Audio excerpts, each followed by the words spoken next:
is nothing in this world that can be compared to a dramatic 90s movie. Notice I didn't say drama. I'm referring to a suspenseful film from any genre that was sprinkled with a dash of slow burn drama that just happened to come out in the 90s. There's an element in these movies I can't even put my finger on, but these films cerebrally engage their audiences while also providing comfort on a Sunday in sweatpants. Stimulating and relaxing. A speedball of a movie, if you will. I mean, who doesn't want to call off work, close all the curtains, and watch Clarice Starling save the day? There are dozens and dozens of these flicks that I revert back to on mental health days. I need Silence of the Lambs, throw on Seven, or maybe even The Client or The Fugitive, some of my favorites. There is no parallel to how these movies wrap around your heart. And on today's episode, we're going to discuss one of these gems that fits the description perfectly, while also being criminally underrated. Dominic Senna's 1993 thriller, Kalifornia. David Duchovny, Brad Pitt, Juliette Lewis, and Michelle Forbes. They deliver a gripping performance that deserves more recognition. So that's what we're going to attempt to do here. So, without any further introduction, here is our take on Kalifornia.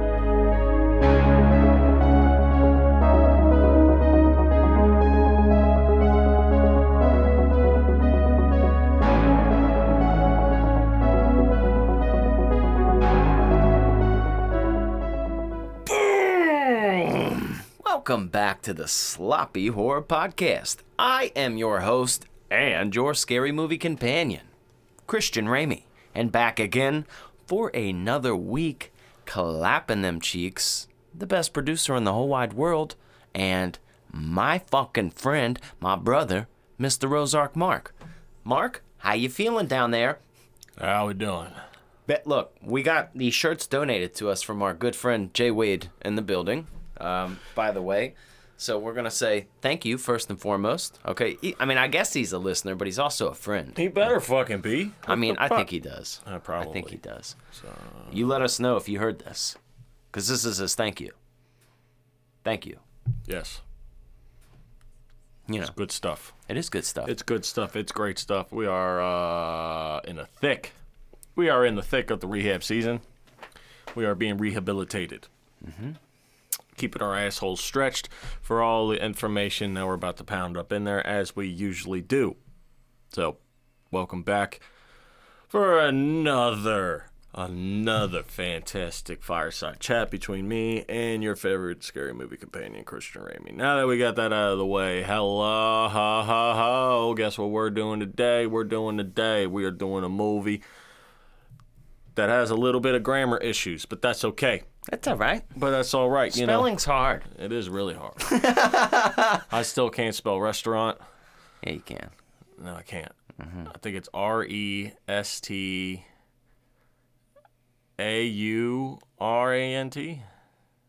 No? Is there an O at the end? I don't know how to spell it. You almost had it, Mark. What is it spelled? Let's spell check your restaurant. Restaurant. Restaurant. Restaurant. Yeah. Is that right? Yeah, you spelled it right. Holy shit. You were like psyching me out that you had it wrong. It's I thought I had it wrong. That's not wrong. I don't know how to spell tomorrow the correct way, because there's you ever put tomorrow in your phone? There's like 3 different ways to spell tomorrow. Tomorrow. See, I thought there was 2 M's. Just 1 M, 2 R's. Tom Morrow? I don't know. Tomorrow, yeah. Mm-hmm. Yes, but we are talking about Kalifornia. Yep. With a K. Now, Mark's first time seeing this flick? Yes. Now, that's great. That's great. We got Bradley Pitts. Bart Pitt is in this movie. Bart Pitt. We got the other girl. We got one of the Juliette Lewis. Yeah, we got her. And then we got the X-Files guy. Yeah, David Duchovny. I love your, everyone knows, I love when people describe people as the thing, the forehead guy from The Office. Yeah. That's that description. You're like, oh, yeah. Okay. That's how I know him. I still don't know. Agent Scully no, he's the other one. Yeah. Agent Mulder. Yeah, Agent Mulder from the X-Files. He's in a bunch of stuff. David Duchovny, yeah, he was in Californication, the TV show, so that makes sense. He's like the Red Hot Chili Peppers. That son of a bitch loves California. Yep. You remember that show, The OC? It was kind of I'm not gonna lie, bros. It was kind of like I did never watch that. A girl show. Yeah, but I got caught into watching it. All right. It was. Why? You trying to get strange or something, or did you just do it by Well, yourself? yeah, that's how it got sucked. You know, that's how I got sucked in. Watching it sometimes with you the gotta lady. watch crap you don't want to. No, but bro, I was hooked watching it on my own at that point, right? But they had this stupid ass song at the beginning, like that wasn't bad, but it's not. It's like California. It just gets stuck in your head. So every time this title, I see this, that's what's sung, and then it like kind of makes me angry for a moment that I know the song in the first place. You know. Like, stop doing that, brain. That's gay. Everybody has a girl show that they had to sit through that they just hate. Yeah. The most recent girl show I think I had to sit through that I can remember seeing a lot. It was Pretty Little Liars. That show's awful. I'm talking about one you liked, though. That's one I liked? That's the part that fucks you up. When you go in, you're like, what stupid shit are you watching? Oh, this is dumb. What, some kind of love thing? And then you're in it like, no, he didn't. No, he didn't. I can't remember. Well, honestly, they're all stupid, but they are. But that's what gets stuck in my head. Now, for all the people, we're about to dive right into this movie. But I want to say, if you're watching on YouTube, make sure that you are subscribed. Much appreciated. And for all our listeners on the audio, how about you give us a review? Damn it. Yeah, 5-star reviews are lovely. We love that. Follow us on all our socials because it's completely free to do. And I know damn well. I'm not going to bring up your addictions, but let's get into your screen time. All right? I guarantee you guys screen time. I will give, I'll give you guys a big, hug. Maybe not an actual hug, but just, hey, I fucks with you kind of way. If you have less than 5 hours of screen time on your phone. If you do, it's like... Well, what's that time span of? A day? Yeah. Where do you look to see your screen time at on your phone? You can if you got, like, Apple. Oh, I don't have Apple. I think you can on other things, too, but you can always tell your screen time, And if you look at it, you can tell. I don't know. You can tell, dog, and it doesn't make you feel good I'm about happy your life. I'm happy to say that I got a Galaxy S10, which is old as shit these days, and probably doesn't do that. What is that? 5 hours and 43 minutes. Where the hell did you go? You got an Android too, don't you? No, I got an iPhone. 5 hours and 43 minutes. Oh, okay. Well, anyway, I got S Plus 10, and my battery can last 2 days still. That's good. That's how much less I use that fucker. Samsungs are good phones. And that shows you how dry it is too. Ain't nobody hitting me up. Look, here's the deal. You guys take some of that time and fuck with Sloppy Horror Podcast. Now we can jump into the good stuff. Dude, this movie, super slept on.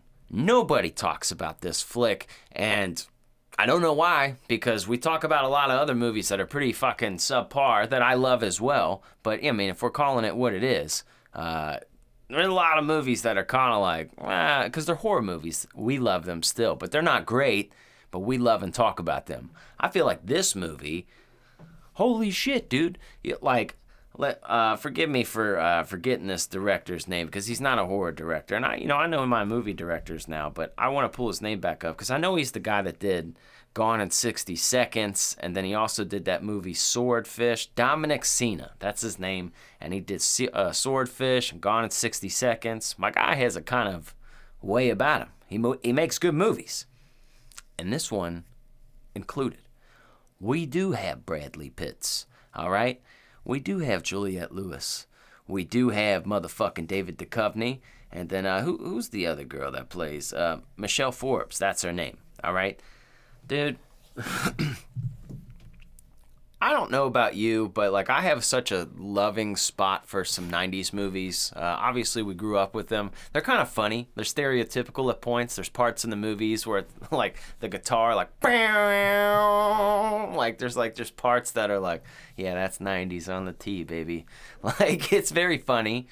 Sometimes very noir. There's a lot of psychological thrillers going on. You have to understand Silence of the Lambs and Seven and the movies like Fallen. This was their time frame. This was their window. And some of them were very good, and they were movies. And I don't know if you can I don't know, maybe with all the true crime stuff, this movie could exist. But not all those kind of movies, I feel like, would have a window. And I appreciate the 90s for what they were for that. And this is one of my favorites, and we will give a synopsis. But I think we should give some perspective on when this movie came out. So how about we fill them shoes? Yeah. What? We about to fill them shoes. We about to fill them shoes. Yeah, I'm about to fill them shoes. We about to fill them shoes. Yeah! Welcome back, boys and girls. Look, I need you guys to know something. Movies don't...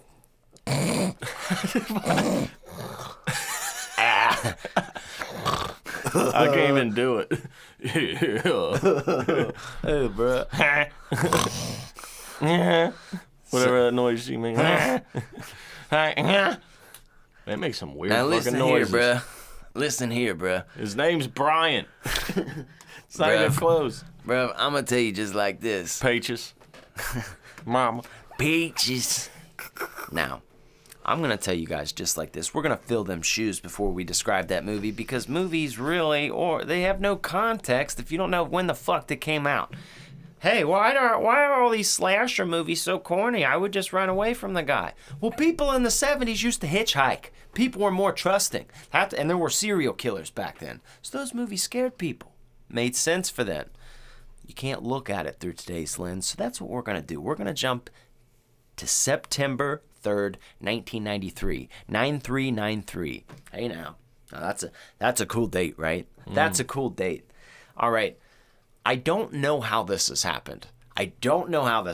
But please take a guess on the number one song because it's a fucking weird band, but we've already done one of their songs. And it's been they've had another number one song, which I didn't know these fuckers had two number one songs. And on top of that, this one's a cover. So it's like, but I do remember it, and you'll remember it too. Jamaican White Guys. I don't know any of their songs anyway, so I'm not going to get it. So UB40, they did Red Red Wine. The song, Can't Help Falling in Love with You. That song, they did the remake of that. That was the number one song at the time when California dropped.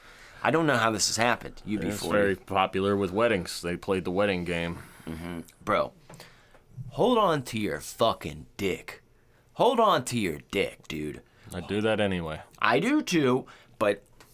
It's very comforting. For anybody that has, like, because sometimes, I talk a little bit of shit saying, like, hey, there aren't that many ideas in music and movies anymore. And sometimes people are like, oh, well, you're just not looking hard enough. Fuck you. Fuck you up your butthole. Okay? I look very hard. Let me tell you the movies that were out within 3 fucking weeks of California. Just relax, dude. Just relax. All right? And then we got good movies now? Fuck off, dude. The number one movie at the time, gotta guess, Harrison Ford, great movie. He's running from Tommy Lee Jones. Great dad movie. The fucking Fugitive. You remember that movie? Mm-hmm. I just watched that the other night. I fucking love that movie. That's a great movie. That was what was just number one, all right? Then at number 2 was The Man Without a Face. You remember that one? It's kind of a sword movie with Leonardo. And okay, that was popular at that time. All right. Underneath that, we had Hard Target. That was a Jean-Claude Van Damme movie. Underneath that, little movie called Jurassic Park. You ever heard of fucking Jurassic Park? Jurassic Park. Okay. The Fugitive, Jurassic Park, motherfucking California, all at the movie. You could just go to the movie. Oh, what do we want to see? I don't know. Maybe we could see that. Or Needful Things. Needful Things was the movie underneath that. All right? We're not even fucking started, dude. And all this is within 3 weeks. All right? 3 weeks of each other. You remember the movie Secret Garden? The kids movie? Iconic, right? Right. Came out same time. Guess what else was in the movies at that time? Free Willy. You wanted to see fucking Free Willy? Brand new for the first time? Will you calm down? I'm sorry, dude. Because guess what else was there? Hocus Pocus. Hocus Pocus. Okay. 2 weeks after that, True Romance came out. Wow, that's a lot of movies. True Romance. Mm-hmm. You Sicilian? Look, now, The Good Son came out right at the same week, or I think like the week after True Romance. You remember that summer, a couple weeks before this, Rookie of the Year. Little boy breaks his arm, and then he could pitch for the Cubs. Mm-hmm. I love that movie. Who doesn't? Okay, what Hot about... Ice. Guess what else came out, Mark? I don't know. Home Alone. Robin Hood Men in Tights. Oh, my goodness. Robin Hood motherfucking Men in Tights, There dude. are too many, dude. These are all bangers. Dazed and Confused. Airborne. The Last Action Hero. All these movies came out within just a fucking couple weeks of each other. No wonder why this movie got slept on. Well, that does explain a lot, dude. Yes, it does. Because all those movies, for the most part, are still talked about. All those movies are still talked about. Airborne's kind of cool because it was filmed in our city. Yep. You know, rollerblading through Cincinnati. Yep. All right. Now, that was really, really exciting for me because I love movies and I just love to kind of explain what's going on. Now, the night before this came out, just to give you a little relevance of what was happening, the night before this came out, September 2nd of 1993, at the 10th MTV Music Video Awards, Pearl Jam are named the Video of the Year for their song, Jeremy. Jeremy spoken, yeah. And that one? Mm-hmm. You know it. Yeah, I do. Yep. Good luck trying not to sing like that when you hear it, because you'll just want to. Yeah, you'll want. See what I mean? Like it's addicting, and then because he does crush it. Scott Stapp does it too, man. That Creed shit, all that kind of genre. Also, a couple days after this movie came out, the first known reference to Y2K is published. Mm-hmm. So people were getting ready for that, dude. People were getting ready for that. So this is a little bit of what was happening when California dropped. Quite a spectacle of things going on here. Dude, I know. It's too much. I know. Good So, thing. do you think they're ready for the synopsis? Yes. Synopsis. California by Christian Ramey. All right. Here is the deal. Here's what happened. Here's what happens in this movie. First, the one guy, he talks to the other guy, and then he wasn't, the one guy was the bad guy. And the good guy, no. So here's what really happened in the movie California. We have, we'll say, an artsy couple. David Duchovny and his girl, Michelle Forbes. Is that her name? I hope I'm not fucking that up. Well, anyways, in the movie, their names are Brian and Carrie, okay? And they're kind of an artsy couple. Carrie takes photos, kind of real risque ones. She's like an artsy kind of girl. She takes porno shots. Yeah. I mean, let's call it what it is. And then Brian's a writer. He writes books, but they have all kinds of fun sex and eat Chinese food, and they just seem like a fun 90s couple living their life. They're almost like the neighbors in A Christmas Story. Yeah, not as cringy, but like... The type of annoying couple that you just want to slap when they talk to you a little bit. Little pretentious. Yeah. But they're not all bad. Like, they're not all horrible. David Duchovny's kind of cooler than she is. That being said, his lady wants to go to California, and she ends up talking him into it. And he finds a way to do it, but they need money, so he's like, look, he's also a writer, like I mentioned, and he's on the hook for a book. And he's like, look, here's what we're going to do. We're going to travel to all these murder sites, and we're going to write about these serial killers. You take some cool pictures, and we'll put the book together. But we'll travel these sites on our way out to California, and in order to get the money, we'll put an ad out at, like, you know, next to a local college or whatever, and we'll try to see if anybody wants to tag along for us or with us, see if they'd be interested, and, you know, they could throw on gas, make the trip a little bit easier. Well, they do find two people.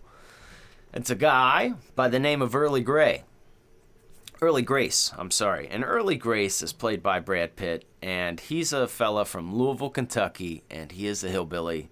And his wife, Annette, I think they're married. I think. Our girlfriend, Annette, they live in a trailer. Well, they respond to it, and Early's a little off because he's not all there, because he's actually a fucking serial killer. He himself is a killer on the run, and... they don't know this. You know, Brian and Carrie don't know this. They think they're weird traveling with them as they're traveling across the country. But the way that Early is paying for dinners and gas and things along the way is he's killing people at like gas stations and shit like that, getting money. Dude's crazy. So you have this funny paradox of Brian trying to drive across the country to get inside the mind of a killer's head. And little does he know, he's got one in his fucking back seat. And, it all comes to a head, and they figure it out, and goes with a fun little finale there. But this is a fun, suspenseful flick. It is fun. It is a lot of fun. It makes you laugh, but it is kind of, what are you going to do? What are you going to do? But yeah, this is one of my favorites. I really enjoy this flick. This is one of my favorite movies. Now, Mark, what are some of your first impressions here? Did you hate the movie? Did you think it was okay? Did you think it was cool? Did it exceed expectations? Did it lower them? No, my expectations were fine. It's a good story. I'm not gonna lie, it's a good story. It's a little bit longer than I wanted it to be. Okay. They drug it out a little bit. I think this is like almost a 2-hour movie. Yeah. Could have shaved it down to like an hour and a half, and it would have been fine. But whatever. I do like the actors in it. It's a good story. I like it. And it's always funny because I used to work with this guy named Charles, and and he told me something about Bradley Pitt's that I didn't believe him at the time. But every Bradley Pitt movie I see now, I keep seeing more proof of it. It's the fact that he told me that Brad Pitt has such a problem with dialogue and remembered dialogue that any of his dialogues are no longer than like 4 or 5 sentences at a time. Dude, that's really funny to me. It is really funny, but I'm noticing it. Brad Pitt never has a scene where he talks like a paragraph. It's always a couple sentences over there, and then a couple sentences again. He's kind of like wrong. He eats in every one of his movies too, which is funny. Like if you notice, like in Ocean's 11, like he's always fucking eating. He's always eating. It's free food, hell yeah. Eating in his movies. It's an interesting quality. But it's a nice, different story. Something you're not used to seeing. I liked it. I actually did like this movie. I did. It's funny too because sometimes they over exaggerate a little bit for the Kentucky people, but at the same time, there's parts where it's right on the head. Where it's just very funny. I mean, I think Brad Pitt is from Oklahoma, so he's got a little bit of Southern in him, so he understands. Yeah, you could tell. He went into the Southern character pretty good there.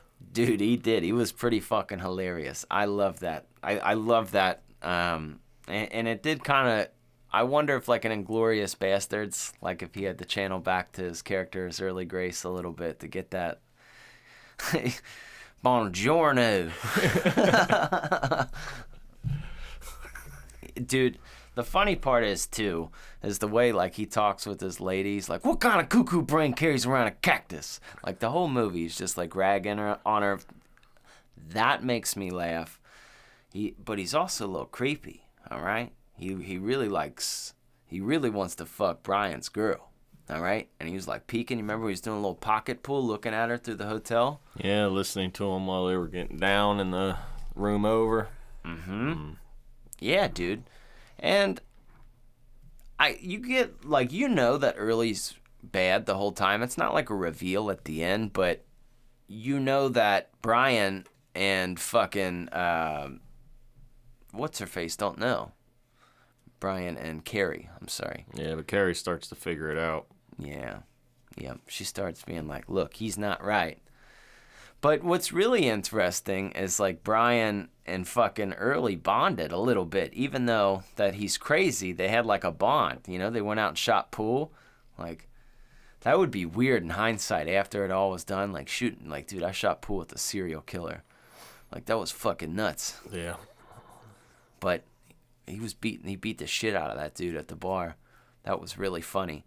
But the levels to it there, I just thought that was kind of honestly a beautiful part of the story. They're fucking clueless, or he's clueless. And I think initially Carrie is weirded out by Early, but I don't think she thinks he's a fucking serial killer that's on the run. No, that's not exactly the first thought you have about somebody. No, it's not. It's kind of down there on the list. And Juliette Lewis. Like page 7.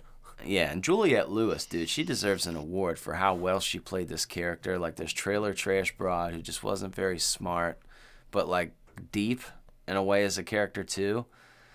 Early. No, Early. No. Tell me about California again. When you get there, I heard your first man. What you said? I heard your first month's rent free. Free. I heard you ain't gotta buy vegetables. You just pick them right off the tray. He said, you ain't got to buy no fruit on account that's growing on all the trees everywhere around. It's always sunny there. Ah, bullshit. Dude, I just love how his character in this is perfect and scary. Like, Brad Pitt was scary in this movie. He had moments where he was definitely like, oh, shit, like, he's a dude. He was definitely, like, the most masculine person in that situation. And I'm not saying that makes you right or wrong. I'm just saying, like, he was fucking scary, dude. You're like, oh, my God. Like, this guy means business. Yeah, you don't want to run into a dude like that. Nah, dog. Nah, just loose screws up there, dude. Not all there. And, like, there's probably people like that out there. What made him even more scary is, like, when you're in an intense moment, like, for instance, in a scene where they rob the gas station, or he robs the gas station in front of them, and and he's just, like, it's an intense moment, but he's just very calm. And he's talking to the guy on the floor, like, talking to him, and somebody interrupts him. He's like, hey, man, I'm sorry about that. That was rude of them. Anyway, I'm going to have to kill you now. Like, he's calm as shit. Yeah, dude. Very calm. And obviously, like you said, they start to put the pieces together throughout it. But you really start to feel bad for his girl, Adele, because she's not all there. And, like, she tells, like, a story to fucking Carrie how she was, like, raped brutally when she was, like, 14. Was, like, in a hospital for, like, months and months and months. And it was like, oh, shit. She's like, Early makes me feel safe. And, like, she's like, oh, my God. Like, it was just, like, a case study. Like, holy shit, these people, like, you judge them like they're simple, especially Annette. Like, she's just some stupid-ass broad, But then you're like, oh, my God, this, like, girl's had a fucking horrible life. Like, this girl's fucking battered, dude. Like, you're like, you want to protect her. And she ends up fucking dying, dude. Early fucking kills her. And, like, that's the saddest part of the movie, for real. You're like, nah, dude, not her. Like, don't kill her. Like, you could have killed David Duchovny's old girl, And then I could see David Duchovny and then Annette riding off. Yeah. And be like, he would give her a little bit of the class, And he would never beat her, Yeah. So, like, you know what I'm saying? Like, that's how I would like to see it end. But he ended up with, like, the old, dominant broad, But whatever. Different strokes, different folks, I don't know, man. There's just stuff that don't make sense. Like, how the fuck... You guys are two artists. How the fuck did you afford a beach house?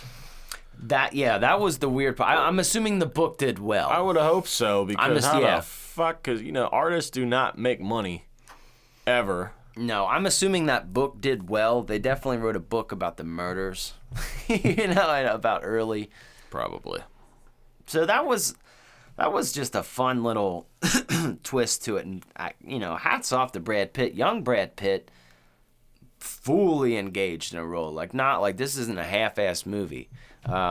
What's funny to me, I don't know if you picked up on this. You remember the movie Fight Club. Mm-hmm. I was picking up on Fight Club scenes when they went to shoot pool and then they were like outside drinking the beer. Like, you remember, it was a hit me, Fight Club. I kind of got that. Like, I was like, damn, Brad Pitt could just have like barroom scene breakdown, like compilations if you wanted to. Yep. Because that's what it was.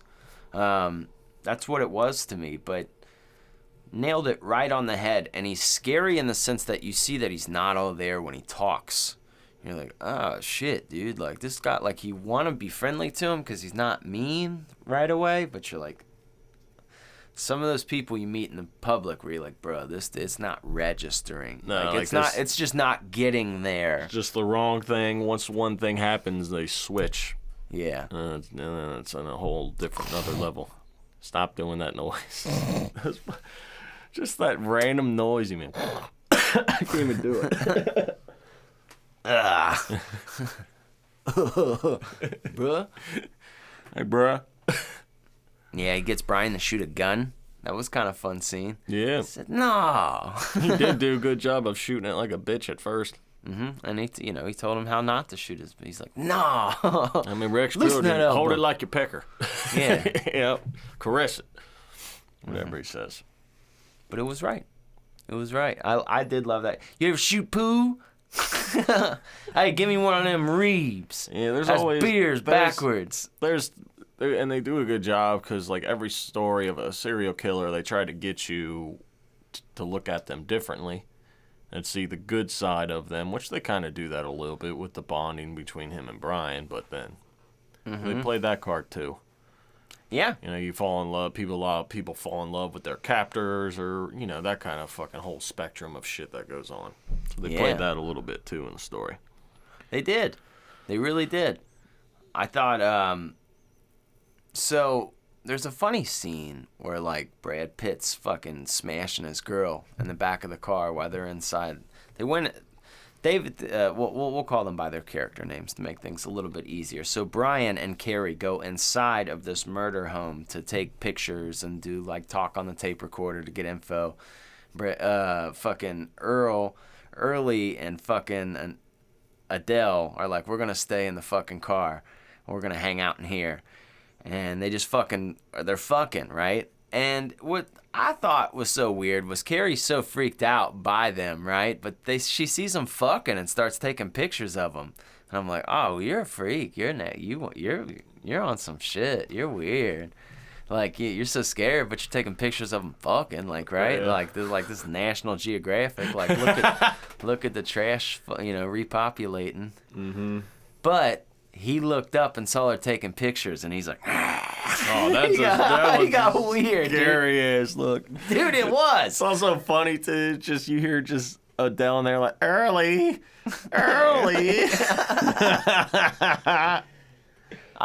And when she sings, like trying to clarify it, I wish Carrie wasn't sad. Like, bro, she nailed that role. Because she's a normal chick, like not, she does, obviously, we've seen her in lots of other movies, but she hit that like a battered, trashy girl very, very well. Oh, yeah. 100%. Now it's time of the show where we got to find out more things about this movie here. All right.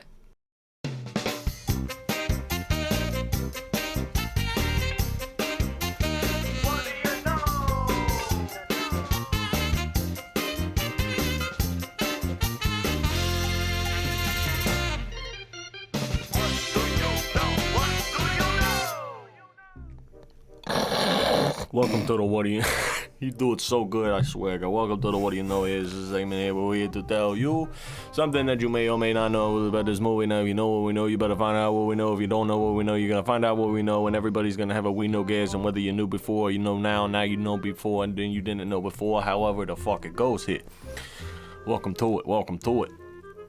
I don't remember whose turn it is, so I'm going to tell you to tell me something that you may or may not know about this movie. Okay. California with a K. Look, this one's a pretty crazy fact here. I hope so. And I didn't pick this up. I hope so. I didn't pick this up watching it. Well, and I've seen this movie lots of fucking times, and I know the actors and actresses' names. Well, then pick it up and put it down, baby. So, you know how they was driving to different locations for the serial killers? Yeah. The events that they take place at are plays on the character or on the actors' names who play the characters in the movie. So, for example, one of the places they go to is the Lewiston Ranch in Mount Juliet, Texas. Juliet Lewis. Okay. Okay. Then they go to Forbes, Tennessee. Michelle Forbes. Then they go to the Davison Mine at Dew Cove, Nevada. David Duchovny, okay? Then the Bradbury Textile Warehouse in Pittsburgh, Pennsylvania. Bradley Pitts, hello. That's how it all plays in there. That's pretty insane. I know. Nobody's going to pick that up. Nobody shall. So, what about you? You got some facts down there? I got a fact. Okay. So... Early... You know the character played by Bradley Pitts? Yeah. He's got a chipped tooth. You think, hey, how did they do that? Did they CGI it? Did they just paint his tooth black? No. Bradley Pitts went to a dentistry facility and had his tooth surgically chipped for the role. Whoa. He walked around with a chipped tooth. Now that's some dedication. There's some dedication. How do you do that? How do you do that? Do you remove the tooth after and then get a new tooth in there? He's probably got all new teeth, though. Yeah, that's true. I probably would have done that. I'm never going to chip my tooth for a roll. It'd be like, hey, just put some black paint on there or something. Yeah, I mean... Hey, but that's dedication. It's amazing what you can do when you're a rich person. But I didn't know that. But now you know that. And I know that. Now everybody knows that. What do you know here? You know, that's some good stuff. You know, I think that's all I got, you know, for me. That's the only facts I know. I mean, that was a pretty bombastic fact you hit me with there. Yeah, well, I mean, it was pretty educational. I think so. So next time you watch the movie, make sure you tell people that when you're watching. Okay. Make sure you tell people that when you're watching. Okay, I will. Okay, I think that's it. All right. So, you know, before we jump into the later activities of the show, I mean, let's mention here, I mean, we do have some murders. I mean, it is a psychological thriller. I don't know if we could put this all the way in a horror movie category, but it brushes right up there. I mean, I don't know where else you would kind of put it. But we got some deaths that we need to weigh out here. Who all died and what all happened here? So at, like, the very beginning, we have, like, Early throws something off the highway overpass and makes these people flip their fucking car. That's 2 people right off the bat, right? Then he kills his landlord. He kills him. That's not good. That's not a good thing. Kills the guy at the fucking first gas station, the guy that has, like, the catheter tube that's pissing, like, you know, and he stabs him. That was a pretty fucking brutal death. That was pretty gnarly. Yep. Robs him. Who is next? Was it the gas station? The next one, the gas station person? Was there anybody in between there? No, I don't think so. I think there's the gas station clerk, and then you go over to the husband of this random house that they went and stayed in. And then the police officers. And then Adele. And then Early. Mm-hmm. That's a pretty good amount of deaths there. He got fucked up. Yeah, he did. He got fucked up, dude, and he was scared. He pulled a little Kathy Bates at the end. You know, like when Kathy Bates got real scary at the end of Misery when she started getting fucked up, you know, and he was beating her up. James Caan was just beating her up, and she was all messed up, and she got scary because she was bloody, and she came back, and he, like, shoved the papers in her face. I was kind of picking a little bit of that up with Early after he got smashed in the face with a shovel. He's like smashed his nose in. He's like, oh, bro. That would hurt. That would fucking hurt. Yeah, dude. But then he gets shot a couple times, gets his brains blown out. Yep. I don't know why they even, like, risked it the first time. Like, I just think our generation's used to the double tap. You know, we're just like, we're not playing games. Scream taught us, Zombieland taught us. There's so many movies where it's like... No, if you're ever in that situation, you definitely make sure whoever's chasing you is dead. You don't do that movie crap. Yeah, oh yeah, well, I'm unloading into the... Like, I want to turn their brain into lasagna. Yes. Then I'm like, all right. Yep. Not to anybody normal. You shoot the brain, the heart. Yeah.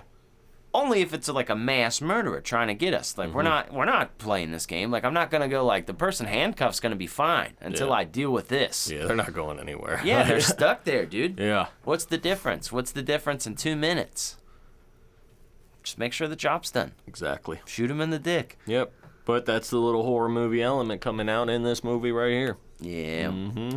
You ain't lying. It's textbook right there. You know Bradley Pitts and Juliette Lewis were actually dating at the time this movie came out? Were they really? Yeah. They were dating in the early 90s for a little bit of time. Well, good for her. Yeah. Yeah.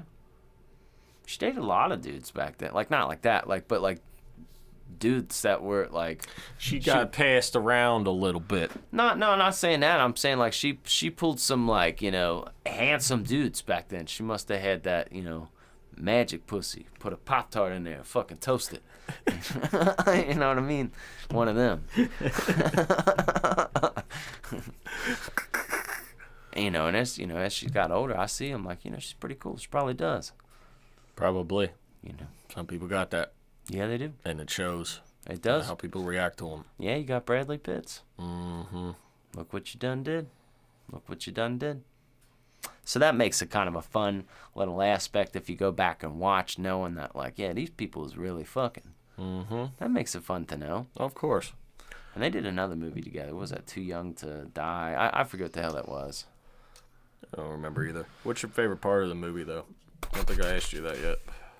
favorite part, man, there's a lot of part of this movie that lives in my head. Like, I think of this movie a lot. If I had to say, I wasn't expecting this, dude.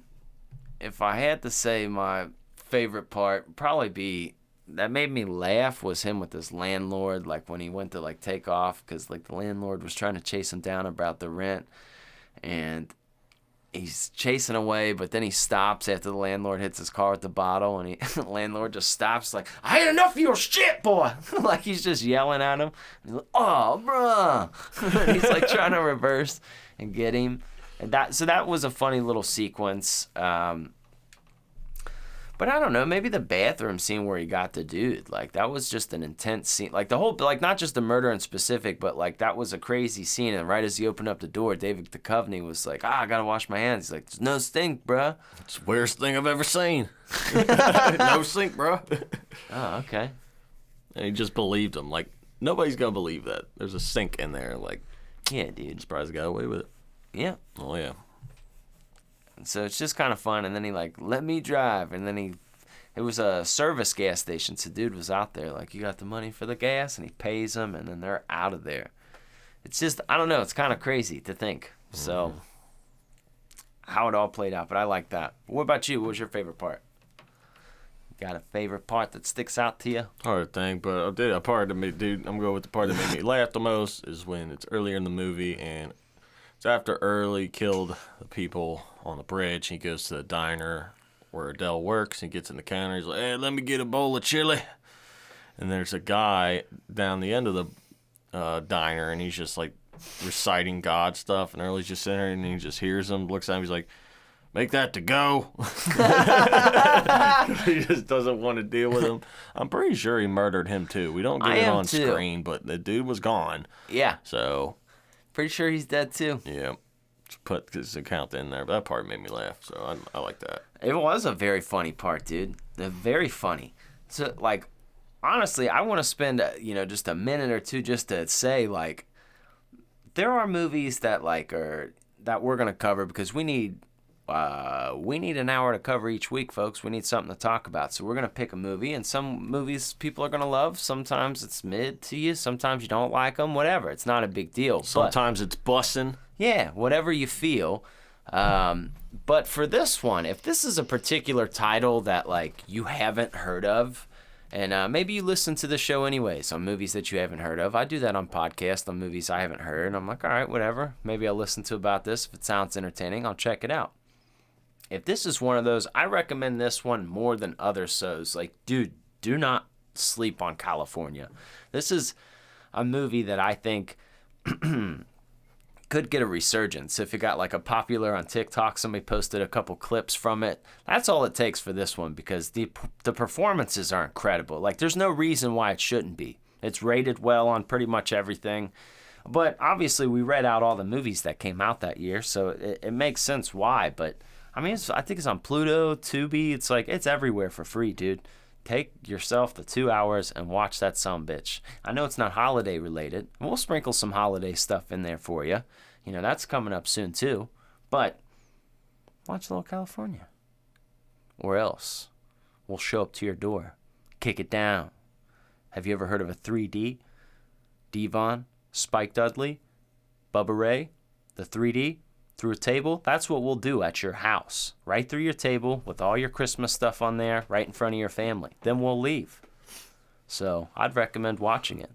Absolutely. Now, before you watch it, and if you haven't seen it, you need to know what it rates on the Sloppy Horror Podcast rating system. So let's hit the portal and go through and hold our underwear tight. Sloppy horror rating, baby, yeah! Baby, yeah. Welcome to the Sloppy Horror Podcast rating. This is the segment of the show where we rate the movie that we have been talking about for the last 50 minutes. And we're going to rate it on a horror movie scale system developed by Christian Ramey, your very scary movie companion. Now, this is not a movie in general. This is a horror movie rating. So keep that in mind when we go through it. Now, how are we going to do this? You might be asking to yourself as you're itching yourself listening to this. Well, it's going to be in a series of 4 categories. 3 categories worth 3 points. Last category is worth 1 point for a total of 10 points altogether. Exactly. So let's get into the first category here in the Sloppy Horror Podcast rating, and that is casting. So this one is a very strong category. It is the strongest category of the movie. This will be a 3. Okay, all these actors are like actually really, really, really good actors. I know, like I said, not a straight up true laced horror film, but we don't often get actors of great caliber stepping into the world of spooky. Not saying all actors that do it are bad, but they're just kind of unknowns trying to make a name. But this works. Even though that they're big actors in this, it's not like, oh, that's Brad Pitt, he's not gonna die. Like, you don't have that kind of feeling in this. You're like, because you know he's young, so very strong. Motherfucker chipped his tooth at the dentist. Like, that's a point itself. Like, that surgery, that's some method acting. That's some crazy shit. Juliette Lewis is a point in her own fucking self. Early, like, incredible. Like, her voice can play in your head, Oh, it will after this. It will be stuck in there. I think everybody just did a fucking bang-up job. 3 for sure. Bang. All right, well, that's a 3 banger right out of the way. 1 in the pink, 2 in the stink. 4 casting. So let's get into the second category here in the Sloppy Horror Podcast rating, and that is kills. Honestly, Mark, I think we're going to have to go 1.5. It's not a 2, but I want it to go, initially I was thinking like, oh, this would be low, and then I mentioned, or I was thinking like, well, there is quite a bit of death, but hear me out. So obviously we listed out all the people that got killed, but even in the parts that like associated to Early's death, like an hour or 2 before he died, he gets stabbed with a big piece of glass. It's kind of off screen, but the guy gets killed with a golf club. There's brutal stabbing scenes with different knives. There's shootings. There's hitting in the face with shovels. It's a pretty violent flick, and they all kind of lead to deaths for the most part. So, and it's throughout the whole damn movie. Like, the whole movie, like, you're getting, and it kind of, like, amplifies. So, like, I can't say that there isn't any carnage, really, in this movie. Now, Fear, I don't think it's as scary, but I would put this at, like, 1.5, just because there's, like, a broad variety of, like, people getting stabbed and fucking killed. Yeah, there's some brutality in it. Small variety, but brutality with it. But each death has emphasis on the story. Mm-hmm. So we'll go with that. So that is 4.5 out of 10 so far. A little more realistic, too, if you will. Like, it's not like Jason with the machete or Leatherface with a chainsaw. Like, this is just a dude in a bathroom. Like, you're like, oh, shit. Yeah. So 4.5 so far here. Let's get into the third category here in the Sloppy Horror Podcast rating, and that is fear. Now, this one, I think I'm going to have to go 0.5 point. It's not really scary. It's engaging. It's very suspenseful, but, like, it is Brad Pitt. There's some uncomfortable moments. Mm-hmm. There's some uncomfortable moments that'll give you a little bit of anxiety or, like, a little bit of jigglies in your body, but nothing you're going to lose sleep over, of course. Mm-hmm. Nothing you're going to lose sleep over, of course, but, suspense is a subpar to fear, so. Yeah. There it is. So that's 5 out of 10 so far here on the Sloppy Horror Podcast rating. Let's get to the final 1 point category for 0.5 point each here on the Sloppy Horror Podcast rating, and that is rewatchability. Damn straight, buddy. I'm going to rewatch this all the time. I like this movie. I'm a big fan of it. I'm a fan. Yeah, I'd say it is too. There's great performances. It's just a solid movie and enjoyable. Mm-hmm. So that's something that definitely helps with the rewatchability of it. This is one of those ones if you're at the party and somebody's like looking for like a deep cut, like, oh, and you're like, oh, you don't know about this one? You kind of look like a cool dude. You got the movie of the night. You don't know about Bart Pitt? My dude crushes it in this. Bart Pitt. Dude. That was from that Two Ferns, show. Oh, dude, that was so fun. I laughed so hard at that part when it's Bart Pitts. Like, I'm like, bro. Fuck you. Why is that so funny? Well, ladies and gentlemen, boys and girls, that is a total of 6 out of 10 for California with a K here on the Sloppy Horror Podcast right back up in your ass. So now you know. There you go. Yeah. We did our due diligence. We did what we were contractually obligated to do, and we just did it. We told you what we was gonna do, and we came. We did it. Here we are. All over your chest. Exactly. You go get a towel. I'm gonna go play PlayStation. Yep. Don't use toilet paper because it will stick. Yeah. Oh yeah. You'll be like a fucking paper mache. And don't leave it alone because it'll crust up. Be a fucking mummy by the end of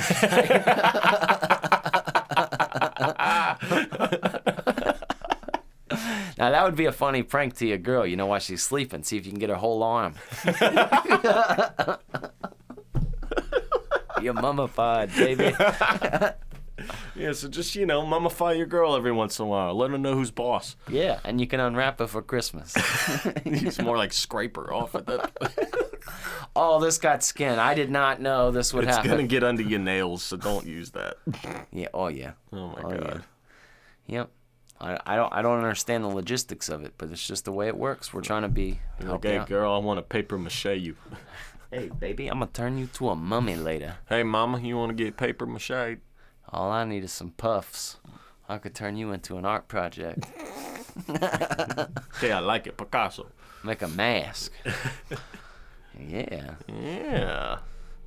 You could probably sell it as artwork. You make sculptures and stuff. People, there's weird people out there. It'll take a while, depending on what your load is, but, you'll get through there. You gotta hydrate. At least it's free. Yeah, well, that's true. Mm-hmm. That's true. Yes, sir. Well, folks, you guys should be excited. Obviously, it's the holiday season. As promised, I'm just going to go ahead and tell you because, we got a bag full of tricks. We're giving you Krampus on Christmas. Krampus on Christmas, right? It will be after Christmas because I'll be out of town. Okay, so... For that. There might be, depending on how lazy he's feeling, coming up soon, there might be a Christian Ramey Holiday Spectacular special. Okay. It'll just be him, maybe. Depends on if he wants to do that. But I will not be in town coming up here soon, so I will not be able to do any producing stuff magic for you. Now, when is it that you'll be back again? After Christmas. After Christmas. Before New Year's? Yes. You'll be back in December. Yes. So we can give probably Krampus in December. Yes. Okay. Well, yeah, how about that? We'll bring you some... It'll be a nice little, holiday treat for you guys. A nice little homage. Yeah, yeah. Well, that's all right. We got to get out. We got to do stuff. And that's the fun part about us, too. The reason that we're not bogged down with a bunch of advertisements and sponsors, number one, we don't sell out the show. Unless it's dealing with horror or what we're into, we're really probably not fucking with it. Number two, we're not dealing with, we're not going to somebody else's studio. We're not hiring a bunch of fucking people to do our shit. It's just Ozark and I. Everything from... Every post, every email, every social media, it is either Mark or I. There is no other. So, we appreciate your guys' patience. I mean, we always crank out like a motherfucker. And I'm so proud of you and I for being able to do that, just for being us two. But, yeah, man, we need trips. We need vacations. Gotta get you, you're doing some fun shit. That's gonna be fun. Now, that being said, Ozark's gonna come back. Crank out some Krampus, and then we're going to go into the new year. I'm telling you, dude. I hinted at what we were going to cover. All right. Little T. Hanks, little Stephen King. Good movie. All right. Now that's coming too. But, we'll give him a little Christmas flavor.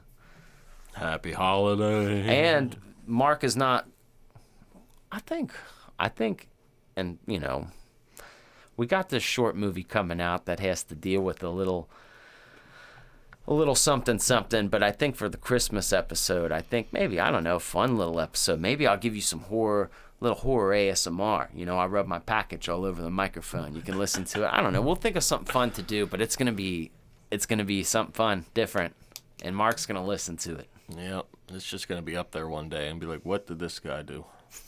It's going to be a surprise. Who knows what he's going to do? Mm-hmm. I'm going to take mushrooms and cry about third grade.